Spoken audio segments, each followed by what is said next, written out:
welcome people as they arrive, because that way we'll have more time for conversation at the end. I'm Daniela Crocetti. I'm going to be chairing this session. And so I'm going to introduce our panel speakers. Our first is Caro Jandis, never come on my next languages. He component is a PhD researcher in literature, arts, and media studies at the University of Aquila, with a project on masculinity and theater in the Italian post-war period. He is a member of the Dellerida Collective, which you can say based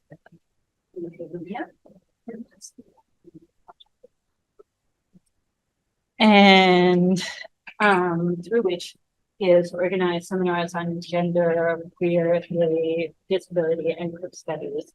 And he has also edited and translated works by people and Adrienne Marie Brown, who is one of the fabulous speculative fiction theorists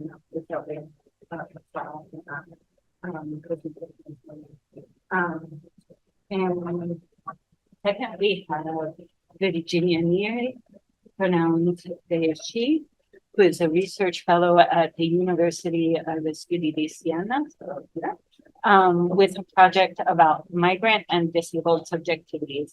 And their PhD thesis is about consciousness raising and sexual revolution liberation in the 1970s through Italian feminism. And they were awarded a Palabora Prize recently, and also the Knowledge Prize. They work also as an oral historian for the Archivio dei Movimenti di Genoa, so an archive of social movements of Genoa. And they have published also Voci di Archivio from the Genova University Press and Municipality. And also appunti per uno studio della sottocultura sadomaso nei movimenti lesbici e omosessuali. So notes on a history of the subcultures of FM in lesbian and homosexual movements. And last but not least, Nicola Verada, holds a PhD in sociology and the methodology of social research, and it is currently a postdoc research fellow at the University of Turin, and their main research into concern the social construction of sexuality, intimacies, sexes, genders, and health, non-normative intimacies, metaphysization of sexual difference, transnational, and culture.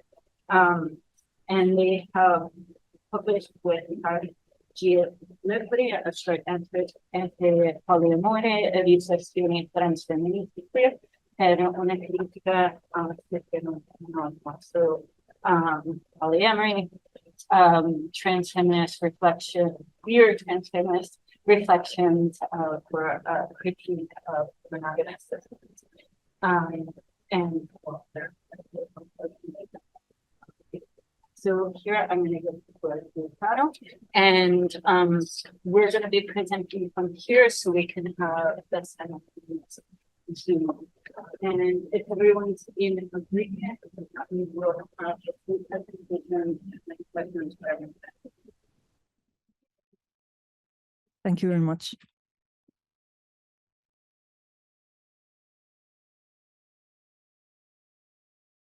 Hi. So today I will discuss intimacy, and I will try to problematize two assumptions regarding intimacy that queer studies and queer relationality have helped and are helping to challenge. The first assumptions concerns the link between intimacy and the family domestic environment. Researching the meaning of the term intimacy, one comes across the following definition, and I quote, relationship of confidence, of close familiarity. And then, and I quote again, sometimes it refers to environments where one is among intimate people, among family members, and where one feels perfectly free and comfortable, away from any intrusion of strangers. So the dictionary definition I just reported is obviously neither exhaustive nor definitive, but I think it's useful to get a picture of the average cultural meanings attributed to the term. And I feel like there is much to unpack, to misalign in the two definitions of intimacy I've just reported. The thing that jumps out the most, at least to me, is the equating of home environment, familiarity, and intimacy. And I found there is something extremely sensible about this juxtaposition in designating the domestic and familiar sphere as the natural locus of intimate relationship. There is like a kind of evidence, but I think that it is equally evident that adopting a queer perspective, this juxtaposition has more to do with the way things are supposed to go, or the way we imagine things to go, rather than the way things actually go. Or in other words, I think that at a closer look, the juxtaposition shows behind the facade of a reasonable observation of the state of things, its prescriptive nature. One does not have to be queer to have an complicated relationship with one family. I don't want to gatekeep that, but I think that queer people are very often familiar with the sense of disconnection and deprivation that comes from realizing that what one deems desirable is for their family members unconceivable at worst, or at best something that usually affects other people, certainly not one's own children. And I believe that the prescription associated with familiarity, instead of alleviating the suffering that results from this lack of recognition, exacerbate it. Because precisely because the family should be the place of intimacy, of confidence, in which everyone should feel free and at ease, becoming aware that this is not the case often generates a domino effect, whose most damaging effects fall on the shoulder of those who stands out because of their own anomaly. The second element that leaps to the eye is the established incompatibility between domestic intimacy and external environment. Again, it seems that common sense is really at work here. There can be no domestic environment without an exterior that demarcates its boundaries and make it so. But at the same time, to assume that an intrusion of outsiders is unwelcome and breaks into a context in which one feels free and comfortable is extremely distant from the experience of many queer people. I venture to suggest that it is precisely the entering of external unfamiliar elements that allows queer people to break out of this state of existential opacity and material and relational narrowness in which domestic intimacy relegates them. Coming out is of course difficult, but sometimes it is equally difficult to acknowledge that one is in the closet and that the closet is often shaped like one's own home. And seeing two gay or lesbian strangers kissing or holding hands, observing a person with a gender non-conforming presentation walking down the street, catching a glimpse of a queer bar teeming with life across the street, seeing a queer character portrayed in a movie or a book, a queer character or a queer-coded character. These are all experiences where the outside bursts in, where strangers make their indiscreet entrance. It is often the strangers who indicate us that there are other ways of living. And I believe, also with speaking with other people and friends, I found out that it's pretty common that it is often towards strangers that queer people feel that sense of intimacy and warmth that the dictionary describes.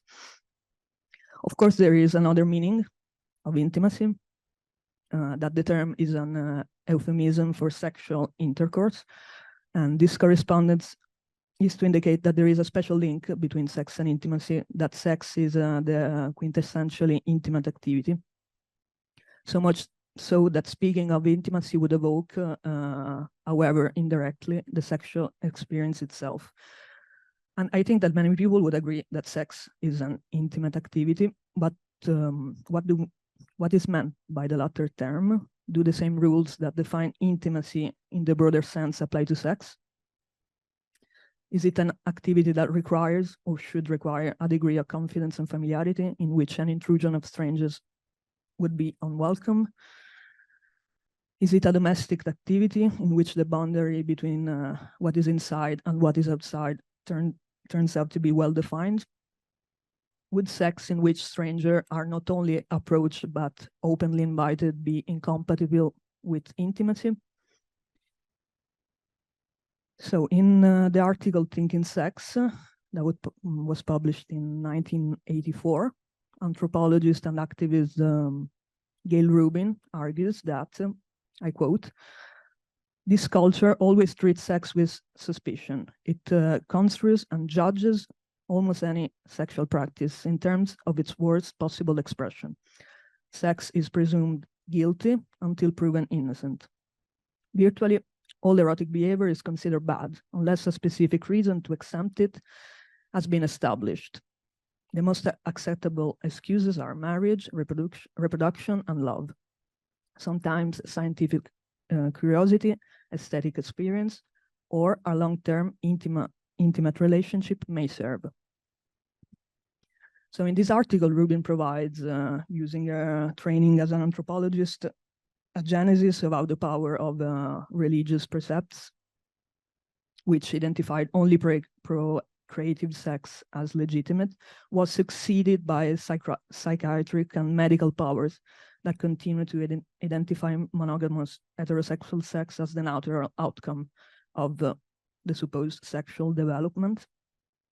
Of course, the boundaries of what is permissible and considered reasonable are blurred and not static, and it was 1984, so some things changed during the decades.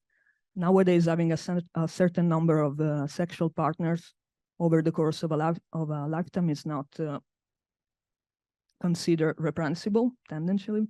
Some sexual experimentation is permitted, even encouraged, as long as it has the goal, as long as it has as its goal the self-knowledge, so fundamental to having a healthy relationship.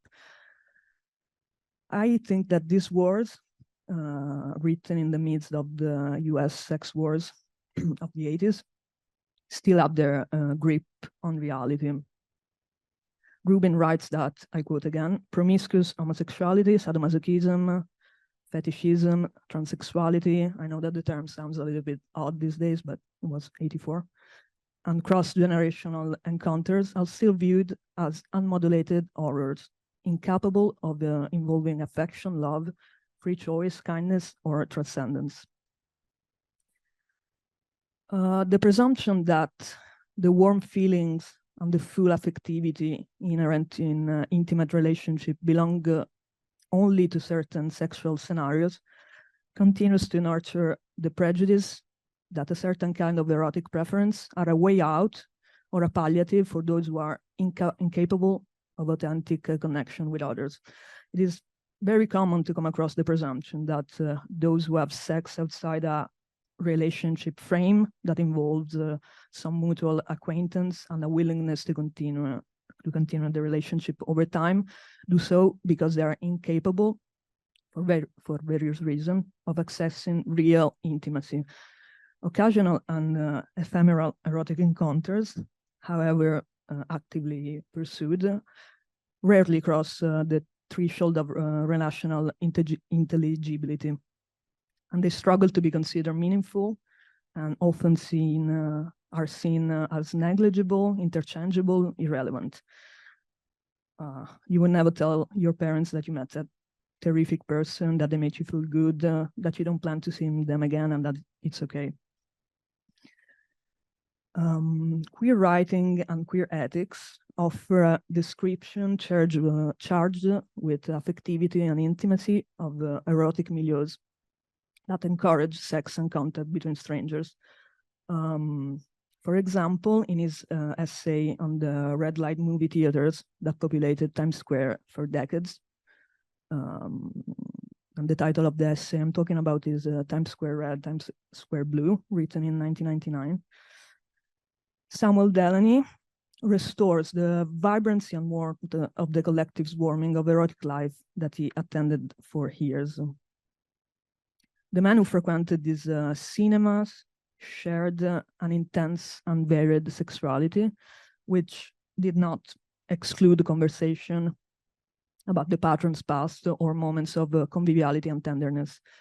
And Delany describes these places if they were blissful heterotopias, and recounts how the differences in orientation, class, and race that habitually hindered contact between different people did not prevent contact and relationship inside the cinemas.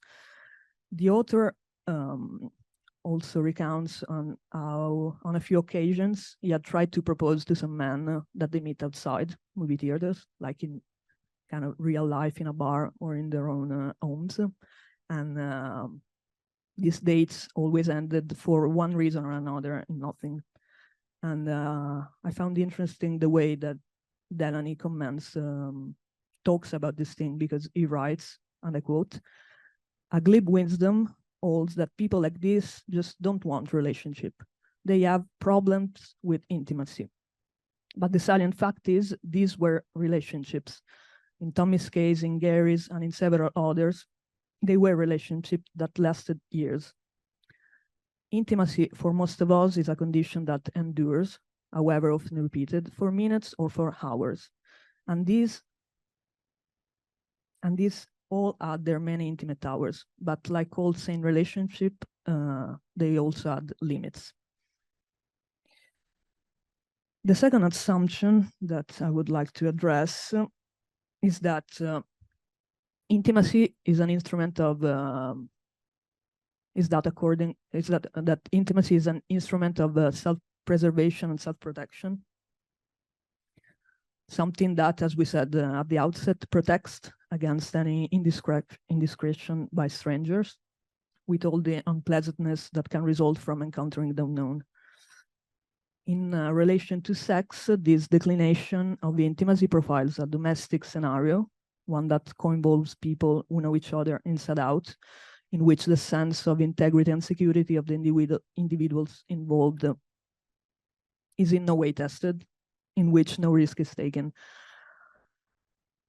Desiring this kind of sexual interaction is, of course, legitimate. What I would like to emphasize is the claim that intimacy is the prerogative of this scenario. There are subcultures, such as cruising, in which precisely the intrusion of strangers is sought. Obviously, when speaking of risk, the perspective adopted changes the result drastically. The common imagination, places designated for public sex are unruly, dangerous, wild, where the most sordid and unpredictable things can happen. As the writer and activist Pat Califia reminds us, however, adopting an inside perspective, we find that this is not the case. Even if the unpredictability and a certain kind of exposure to risk are actively sought, I quote, "Like any other sexual minority, cruisers comprise a subculture with its own mores and codes of behavior." Or, as the British academic Tim Dean puts it, quote, public sex is not Dionysian, indiscriminate activity, but carefully self-regulated and fully socialized behavior with its own etiquette and conventions." So Tim Dean devoted a chapter of his essays from 2009, I believe, on limited intimacy, to what he calls the ethics of cruising. Dean's description of cruising is much closer to the idea of homosexual ascesis that Foucault talked about in the last years of his life than to the ghost of Sodom and Gomorrah that they public anonymous sex often arouses in the profane. And according to Dean, who is speaking as someone very involved in the subculture, he describes, I quote, "The ethics of cruising is a matter not of how many people one has sex with or what kind of sex one has with them, but how one treats the other, and more specifically, how one treats his and her own otherness." So according to the author, the kind of risk involved in sex with strangers has not so much to do with the possibility of being physically assaulted or being forced to do something against one's will. This is an eventuality that is, of course, impossible to avoid a priori. But I think that we all know that even the most traditional marriage relationship offers no guarantee that no violence and prevarication will take place. So the risk Dean speaks is more of a psychic nature. It has to do with the possibility of, and I quote him again, turning strangers into lovers so briefly that it really compromises their status as strangers. So in other words, the ethical disposition that Dean believes is inherent in cruising refuses to see the stranger as a treat and refuses to smooth over the roughness and potential for self-shattering that contact with the unfamiliar can generate. In contrast, the ethics of cruising sees this radical encounter with the stranger as an almost limitless source of pleasure. According to Dean, these kinds of encounters do not exclude intimacy, but on the contrary express a limitless form of intimacy. And I believe this view echoes the words of Michael Warner, who in his essay from 1999, "The Trouble with the Normal," writes, "People who think that queer life consists of sex without intimacy are usually seeing only a tiny part of the picture and seeing it through homophobic stereotype. The most fleeting sexual encounter is, in its way, intimate." And Warner continues by writing, quote again, "When gay men or lesbian cruise, when they develop a love of strangers, they directly eroticize participation in the public world of their privacy. Contrary to myth, what one relishes in loving stranger is not mere anonymity, nor meaningless release. It is the pleasure of belonging to a sexual world in which one's sexuality finds an answering resonance, not just in one another, but in a world of others. Strangers have an ability to represent the world of others in a way one sustained intimacy cannot." And I would like to conclude by calling into question the sense of unease I feel wherever I read or try to think in general terms about intimacy, sex, pleasure, and desire, and this kind of stuff. In her 1984 essay, "Public Silence, Private Terror," lesbian writer and activist Dorothy Allison wrote that, quote, "In trying to write about sex, I am always faced with the fear that any conclusion I will make will betray someone." And I find this statement extremely relatable. So when I find myself in this kind of impasse, I am reminded of some of Eve Sedgwick's word. Epistemology of the Closet, which is like her most famous text and one of the cornerstones of queer theory, is a sophisticated and articulate essay.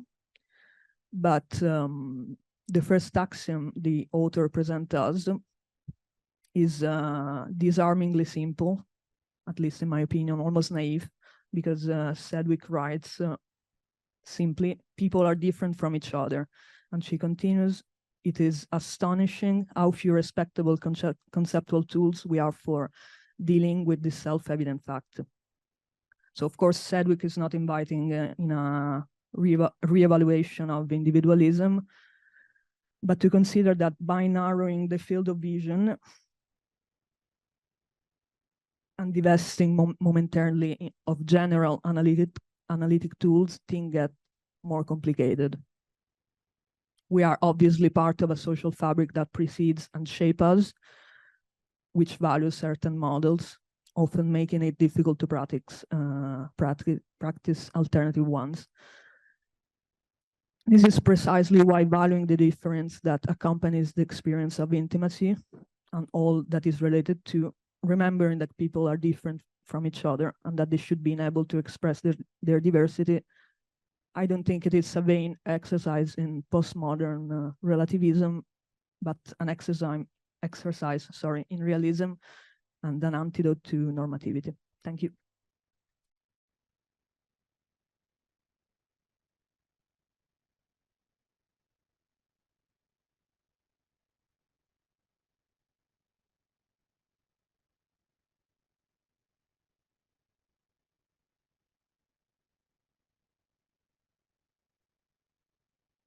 Yeah.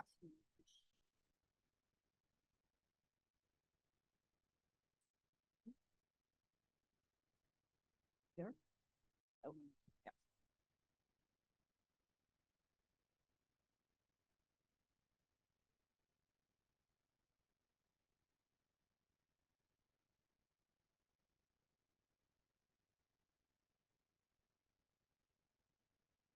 Yeah. Um, I'm going to speak about exuberant intimacies. And first of all, some definition. BDSM is an acronym for bondage, discipline, domination and submission, and sadism and masochism. It is an umbrella term coined in the 90s by J. Wiseman to replace sadomasochism. Like all umbrella term, is both inclusive and exclusionary. It does not necessarily include fetishism, for example, and today is losing ground to the even broader kink. The words kink and queer share semantic scope, so much so that kink is found in dictionaries as a possible synonym for queer, in indicated deviance from the norm. The term kink encompasses many dissident forms of sexuality, in particular, all the shapes of sexuality based on the performance of power difference. BDSM is play with, in, and against power. It is the exacerbation of inequality, the unraveling of how much the structure of the society in which we live in shapes our erotic fantasy. As a performance of power, it is a perfect place to analyze and to try to deconstruct in a queer way the power dynamics that exist in any relational form. I started with the assumption that there are no truly equal relationships and that naming imbalances and privilege is a political and queer act. What are then kinky kinship and what is their queer potential? The relationships born within BDSM dynamics do not currently have a name of their own. In literature and in talking with practitioners, the most commonly used expression to describe these relationships, usually only if they are long-term, while there is no relational definition for casual play partners, are belonging and devotion. In addition to being part of a semantic sphere that fits poorly with queer concepts, it should be noted that both words describe a feeling often understood as unidirectional, from the bottom person to the top person. For the complementary feeling, the term that comes back most often is called commitment. Some kinky kinships can be read within a socially recognizable relational framework: love, friendship with benefits, casual sex, and so on. But there is no specific lexicon for investigating the feelings and emotion that the kinky relationship as such, or the kinky part of a relationship, entails. The lack of a specific terminology signals the lack of parameters on which to name a relationship that escapes from an often monogamous heteronormativity, even outside of hetero and cis sexual relationships. Love is love has transferred the concept of love from the more to the less traditional families, leaving untouched the relational parameters on which the concept of kinship is based. In this paper, I will attempt to illustrate with some examples how kinky relationships can problematize this binary and queer the kinship concept itself, making it plural by creating new ones, but also bringing new meanings to the traditional concepts. Let's start with an initial definition of kinship. Kinship is the place that values, as in gives value to, our gestures and actions. It is an operation that usually takes place in the family during childhood, and not surprising, in the 70s, the cultural debate on the subject was very strong. Mario Meli spoke of educastration. Ursula Le Guin in The Dispossessed tried to imagine what would happen if the monopoly on kinship were taken away from the blood family and nationalized, even without the violence of Huxley's Brave New World, but according to a parameter that was no longer familistic, but collective. The elaboration of the family as a place at once asphyxiating and protective was the basis of a very fertile current of thought of new educational parameters. The point was, and still is, to understand how kinship models learned in childhood influence the kinship that we enact in adulthood as well, assuming that the personal is political, and therefore the bonds of relationship between people also have an everyday impact on social life. Of course, queer cultures teaches us that the creation of new kinship can occur even in adulthood. The search for and creation of new kinship means the search for and creation of new languages, including gestural ones. We take the naturalness out of gesture and resignify it according to the rules of the new kinship.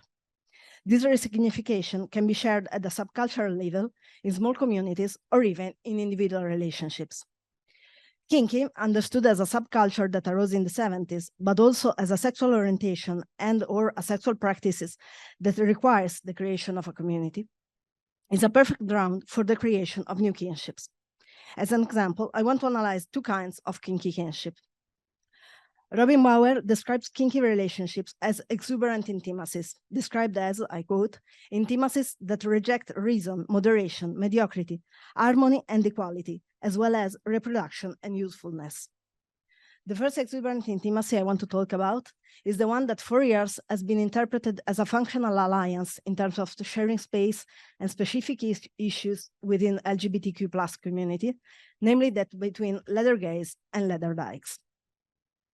The leather movement originated as exclusive to gay men in the early 50s in the USA. On the reasons for its emergence as a subculture, much has been written. Among the interpretation that convinced me most is that by Baumeister, who observed that sadomasochism helped gay communities to manage new responsibilities, public personas, decision, and competition. In the 50s, gay men no longer had to be necessarily effeminate to be socially recognized as such, and they had found in wartime camaraderie, from which much of the early leather imagery comes, homosocial and homoaffective spaces for the expression of masculinity.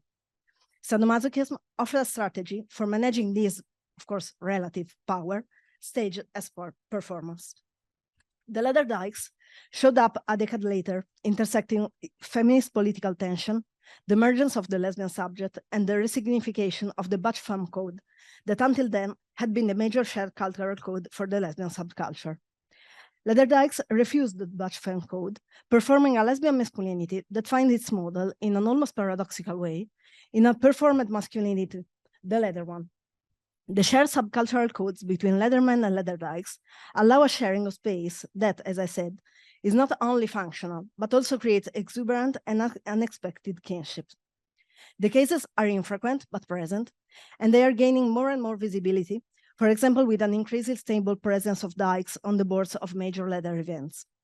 Among the prominent performers of these relationships, often described as alliance, but that are actually a new form of kinship, is Patrick Califia, now a trans F2M person, but formerly a militant sadomasochistic dyke.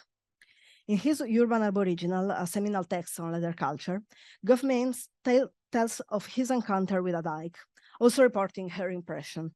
Mains wrote, it's quite different from what might be expected. Something like whipping or fisting is less genital-oriented than regular sex. Many participants are interested in coming. It's much more of a mind space between two people. As a gay man, I never thought I could or ever would have got it off with a lesbian, especially in leather scene. But I did, and I learned a lot about my own headspace. And this is the part of the anonymous leather dyke. And she said, what was neat was that each of us knew where we were at. He was gay and I was a dyke, and neither of us had any desire in changing anything about the other. We were just out to have fun and make each other feel good. Because we can do that says a lot about the type of a headspace that's involved in a leather scene. It's obviously something that has meaning to both sexes. And as Califia glosses, it's just queers doing queer things together. Just think of it as a fine example of lesbian-gay solidarity. In 1983, Califia speaks of solidarity, using an expression that perhaps trivialized the intimate kinship between Leathermen and Letterdykes. It is a bond that runs on different parameters from those of kinky play between homosexual or heterosexual person. Transcending the classical set of aesthetic sexual identity characteristic that the norm teaches to interpret as unavoidable in the choice of a partner, this kinship is based on a sharing of value codes which relate to sex and play and emotional experience. We can now draw some partial conclusion. The first one is the interpretation of kink as a sexual orientation on its own, where sexual interest is aroused by potential and or a performed power inequality and a willingness to play with it. The second partial conclusion is the possibility of kink to perform genitality according to rules that are not those of the biological body. This is a potentiality that in Mains and Califia, who, let us remember, are writing in the early 80s, are not yet evident, but over the years has taken on their own specificity. Preciado in Anal Terror would not agree much with Califia in not considering anal fisting as a genital activity, but their deconstruction of bodily hierarchies in terms of both identity and eroticism definitely resonate with each other. And the third partial conclusion is the possibility of kink to completely disregard genitality, becoming an intimate kinship resource for people who define themselves in the sexual spectrum. This data bring us to the second type of kinky kinship that I want to analyze as exuberant intimacy, that are those involved in age play with an intersection with gender play. Age play is defined as the type of play in which participants perform a specific age or a role generally related to a specific age, so parental and filial roles. This type of play may or may not include pain-based physical interaction and genital activities, but it is usually based on the performance of parental power over children. It is a play that can include different kinds of performances, just as the parental care modalities are of different kinds. So there are parents who cuddle, parents who discipline, parents who take care of their children's behavior in public, parents who punish, incestuous parents, and parents who are attentive to their child's development in their private life, in their sex education, and their career.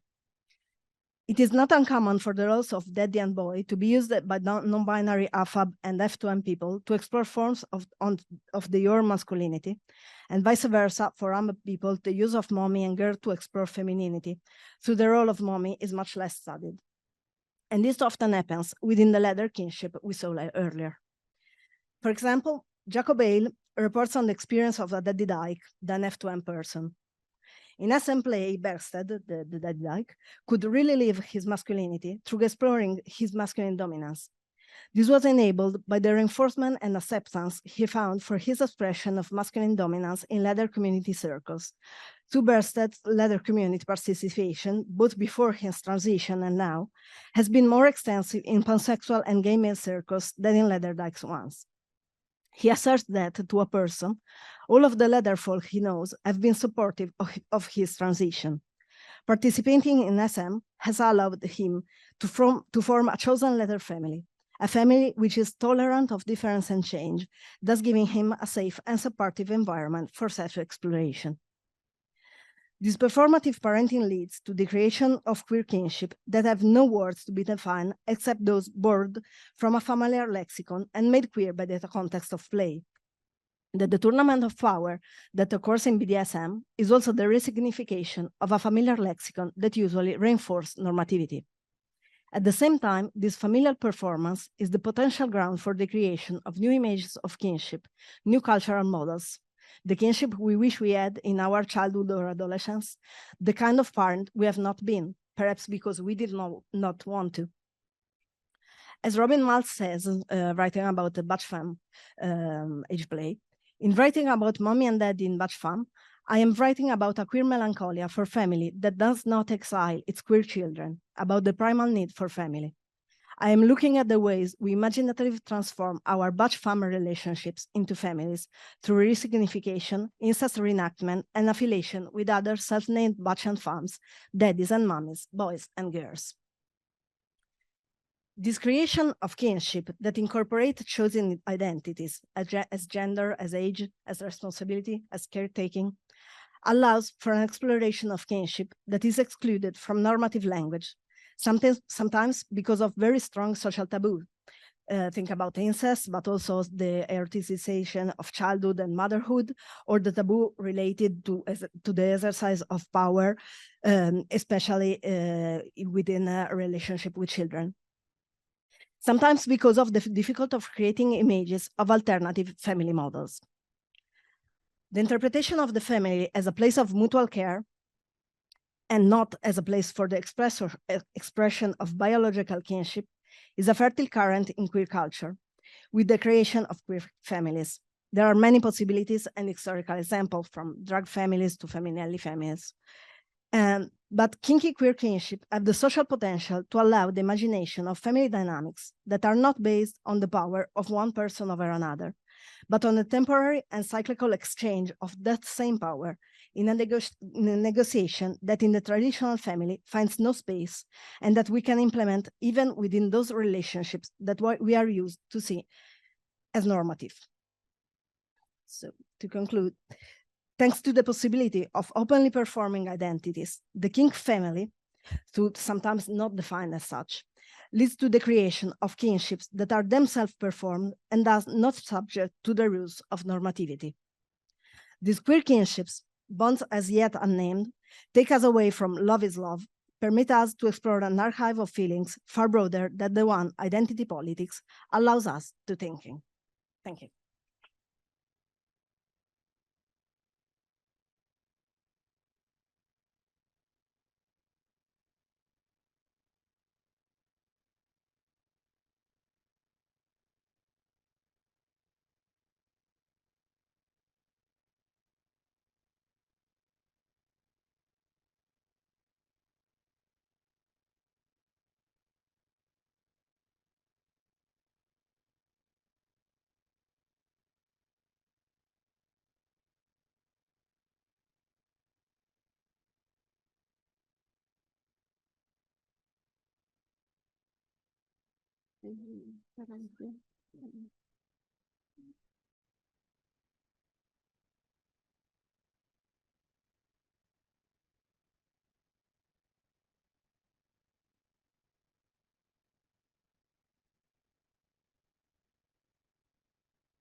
So today I will present some results of a longitudinal study about people who live consensual non-monogamies in Italy and use in some way the polyamorous frame to define the relationship configuration. So starting with the definition, polyamory can be defined as the practice or possibility of having multiple intimate relationships at the same time and with the concept of all the people involved. The roots of the polyamorous community and theory can be traced back to the Greek sci-fi fantasy, technologic and alternative spirituality community created in the San Francisco Bay Area in the 1960s. The term polyamory was then coined in the 90s, and in the 21st century, as the relational model that the term came to identify was spread also in other sex positive communities, and in more recent decades also in has achieved popularity in Europe and other parts of the world. Anapol spoke of new sexual ethics centered on the consent, honesty, commitment, and open communication. In particular, this new sexual ethic is based on consent culture in opposition to the so-called rape culture, characterized with the perverseness and normalization of objectification of body perceived as feminine, and the naturalization of sex roles, men predator and women prey. The consent culture incentivizes people of all genders to learn to say yes or no according to their own desires, emancipating themselves from the cultural pressures of gender socialization. The polyamorous community has also developed its own language for naming relational figures, relationships, and emotions that do not exist in the dominant model, and therefore do not have a name, such as, for example, meta partner, relationship, comparison, and so on. Anyway, several authors and activists, starting from a radical positioning, have made criticism against the polyamorous community and theory.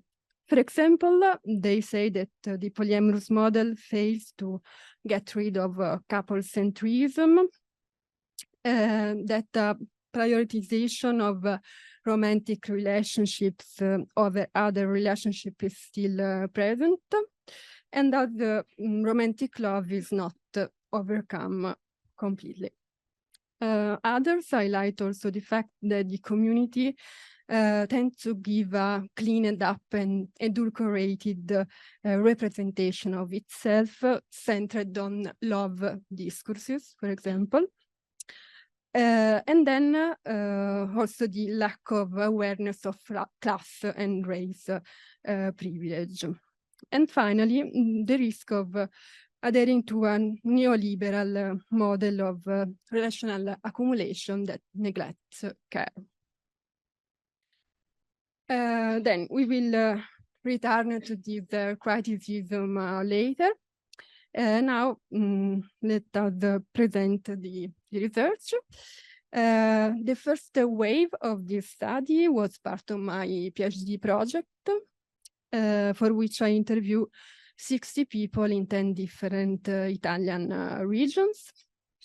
I decided to continue this study in a longitudinal way, because in the first wave, I had detected in the participants greater flexibility and greater adaptability to changes within the relationships, greater acceptance of the end of romantic relationships, and also a greater tendency to identify their sexuality in non-dichotomous and non-heteronormative ways.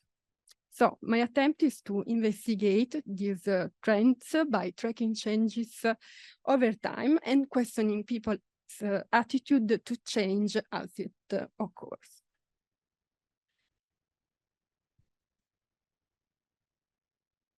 So last year, 5 years later, the first wave of interview, I interviewed a subsample of 10 people with a focus on changes occurred in their relational configuration, their conceptualization of love and of intimate or affective relationships, their relational practices, and their perception and definition of sexual or affective orientation and gender identity.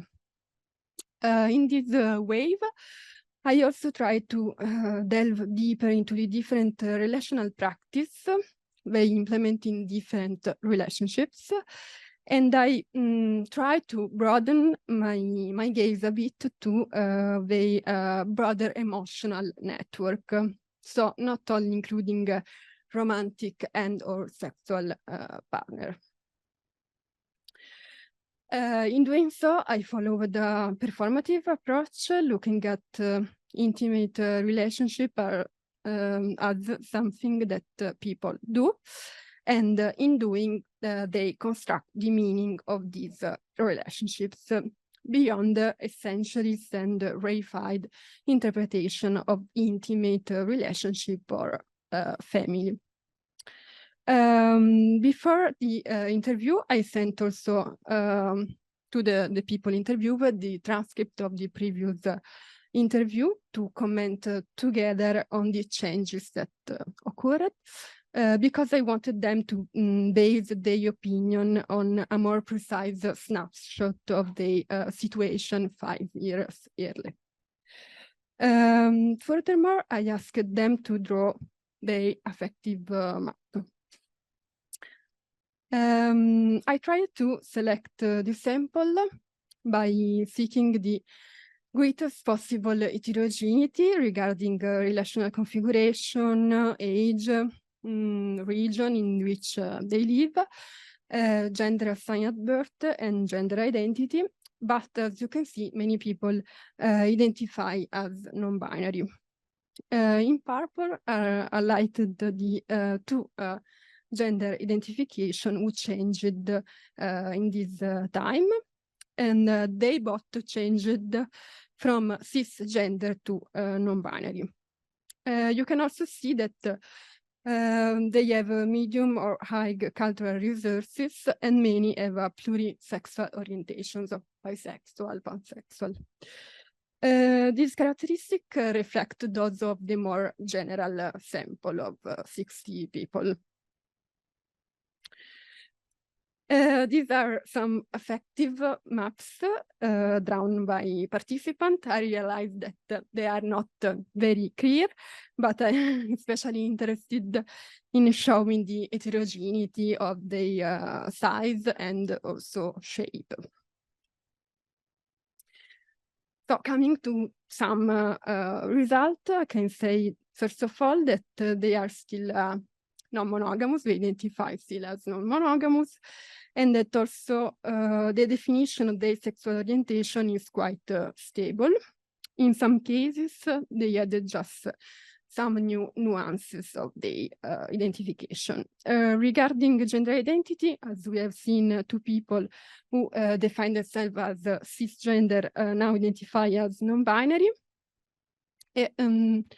For what concerns the relational configuration, many relationships that they mentioned as partners or as very important people in the affective network are still important 5 years later, but many of them changed the shape of the relationship.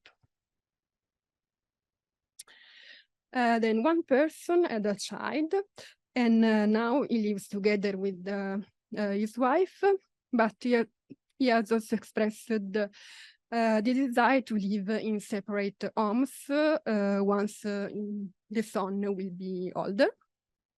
And then some of them lived together for a period in these 5 years. For many, this period was during the lockdown for the COVID-19, but now are not living together anymore, although the person is still important in the affective network.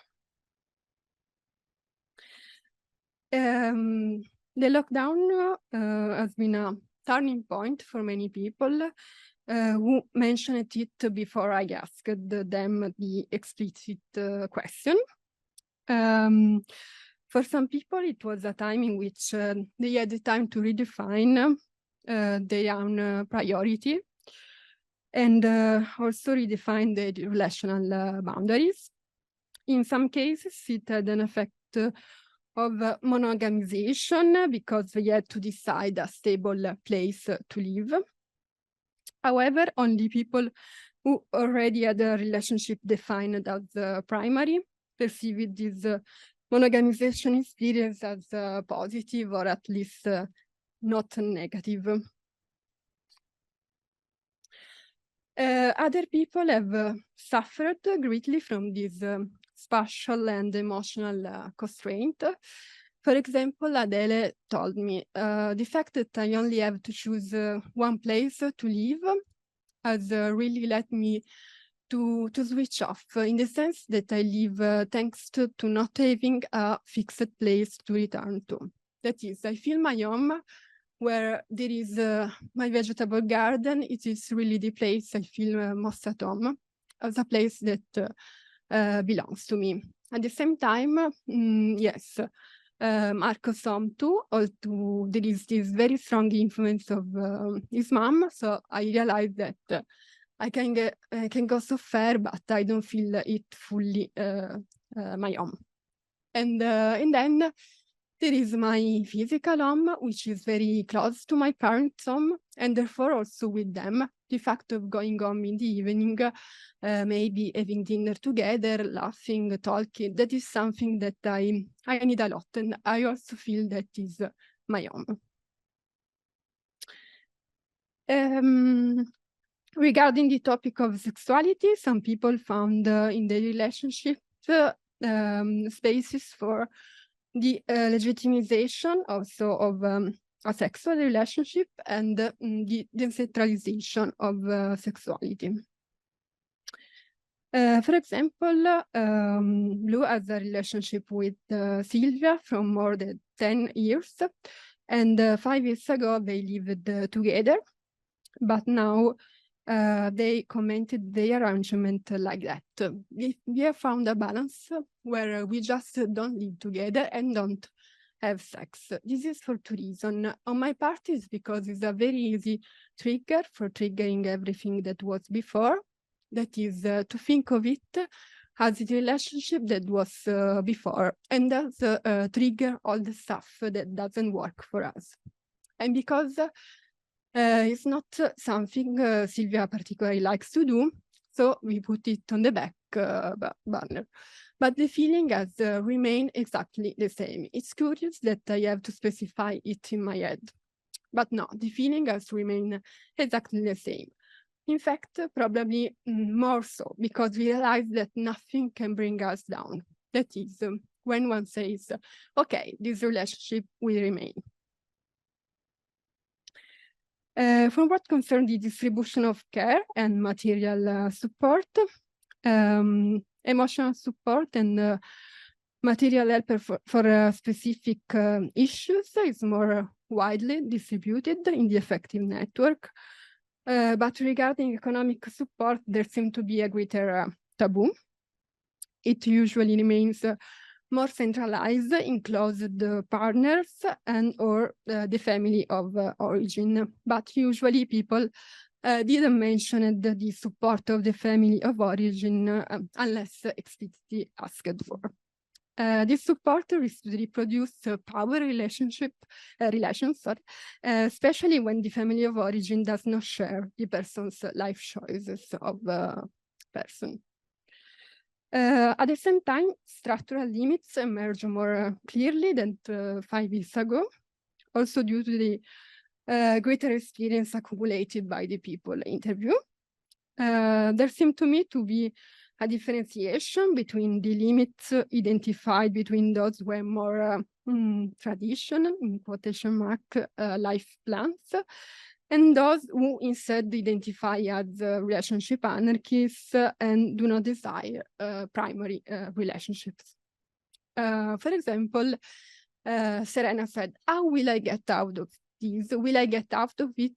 Will I find a person or several people with whom to share a project while sharing a vision of this type? Or is it a vision of this type and therefore must be content with the extemporaneous, with the perennialness of relationship? It bothers me, this thing. So I will seek mediation. Instead, Ettore said, what I see after these 5 years is that there has been always referring back to my feeling of communicative failure in explaining how I live relationships in a way that I can approximate by saying that it's relational anarchist. But many people identify themselves more as polyamorous.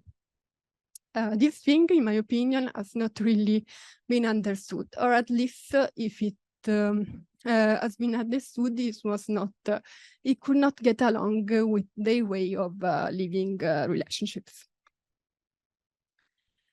In conclusion, I can say that there is a confirmation of the greater adaptability to changes within the relationships, and also the greater acceptance of the end of romantic relationships.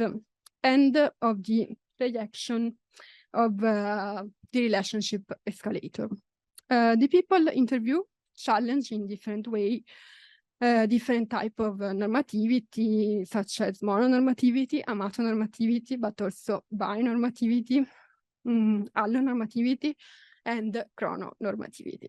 But they also emerge some structural limits in living non-monogamy in Italy. The lockdown was a turning point to reaffirm boundary or reaffirm the prioritization of some relationships. And there also seems to have been a consolidation of the differentiation between people who prioritize romantic relationship and on the other side, relationship anarchists and aromantic and asexual people. For some people, polyamory seems to configure as a tool to reframe post-romantic, aromantic of asexual relationship.